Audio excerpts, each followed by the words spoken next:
你最近是不是开始觉得鼻子痒、干咳、皮肤干燥，甚至连掉发量都增加了呢？秋天的时候，整个自然界的气机其实是往下降的，所以在夏天那种空气中湿湿闷闷的水蒸气呢，都会下降成为叶子上面的露水。再加上秋风一吹，其实整个空气中的湿度都会往下掉。影响最大的就是我们的肺，肺所对应的部位呢，包含鼻子啊、喉咙啊，还有皮肤都是。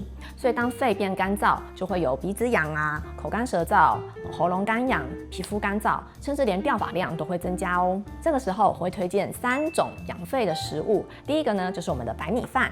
白米饭它的性质很温和，所以就算天天吃也没有问题。第二种呢，就是我们的山药。山药它会特别适合胃口比较差、怎么吃也吃不胖，或是皮肤干干粗粗的人，因为山药呢，它可以滋养我们的肌肉，让皮肤变得光滑。第三个呢，就是秋天所盛产的水梨。水梨呢，我们把它加热吃，对于口干舌燥还有干咳都会很有帮助。水梨啊，它其实不用削皮，我们直接把它切片去籽就可以了。切片的大小呢，切成适口的大小，把它去籽。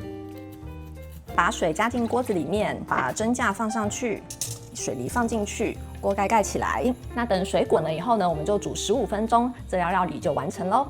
那要吃的时候呢，建议把蒸熟的梨肉和水一起把它给喝掉，润肺效果会更好哦。我是琪琪医师，让我们一起从生活做调理，过好这个秋天吧。